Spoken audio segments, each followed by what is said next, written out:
প্রচন্ড গরমের মধ্যে আমাদের ইমতিয়াজের 2 দিনের হলুদ অনুষ্ঠানে কি কি করলাম চলেন আজকে আপনাদের সাথে শেয়ার করব। আসসালামু আলাইকুম এভরিওয়ান, আমরা দুই বন্ধু একসাথে চলে যাচ্ছি ইমতিয়াজের প্রথম হলুদ অনুষ্ঠানে। গিয়ে দেখি ইমতিয়াজদের বাড়ি পুরা লাইটিং করা হয়েছে। তারপর ইমতিয়াজ যেখানে স্টেজে বসছে ওইখানে উপরে চলে গেলাম। তারপর আমরা স্টেজে উঠে গেলাম, ইমতিয়াজের সাথে একটু ভিডিও করলাম, ইমতিয়াজকে কেক খাওয়াই দিলাম। কেক খাওয়ানো শেষ করে আমরা চলে আসলাম ভাত খাওয়ার জন্য। ভাতের আইটেম ছিল চিকেন বিরিয়ানি আর জর্দা ভাত। খাওয়া দাওয়া শেষ করে গিয়ে দেখলাম ইমতিয়াজ স্টেজ থেকে নেমে গেছে, কাওয়ালি গান শুরু হয়েছে। বসে বসে অনেকক্ষণ কাওয়ালি গান দেখলাম। যেহেতু গরম অনেক বেশি পড়তেছিল আর ছোট জায়গায় মানুষ বেশি হওয়াতে গরম আরো বেড়ে গেছে, তাই কাওয়ালি বেশিক্ষণ দেখি নাই। বাসায় যাওয়ার জন্য নিচে নেমে গেলাম। নিচে নেমে দেখি পরের দিন হলুদ অনুষ্ঠানের জন্য গরু এনে বেঁধে রাখছে। পরের দিন হলুদ অনুষ্ঠানে যাওয়ার জন্য সবাই একরকম পাঞ্জাবি পরে রিক্সা করে ক্লাবের উদ্দেশ্যে রওনা দিলাম। ক্লাবে গিয়ে দেখি ইমতিয়াজ একা বসেছিল, তাই আমরা ভাইয়েরা সবাই মিলে স্টেজে উঠে ইমতিয়াজের সাথে কিছুক্ষণ ছবি তুললাম। এই স্টেজ থেকে নেমে খাওয়া দাওয়া করতে বসে গেলাম। খাওয়ার আইটেম ছিল ডাল, মুরগি, গরুর মাংস।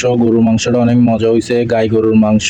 খাওয়া দাওয়া শেষ করে উঠে ইমতিয়াজের সাথে একটু ভিডিও করলাম। তারপর বাইরে গিয়ে বসে থাকলাম। কারেন্টে কি পরিমাণ যে ডিস্টার্ব করতেছিল, ভিতরে কারেন্ট নাই, বাইরে চাঁদের আলোটা খুব সুন্দর লাগতেছিল। জামাই স্টেজ থেকে নামার পরই ব্যান্ডের গান শুরু হয়ে গেছে। ব্যান্ডের গানে জামাই একটা গানও বাদ দেয় নাই, সব গানে নাচি উড়াই ফেলছে।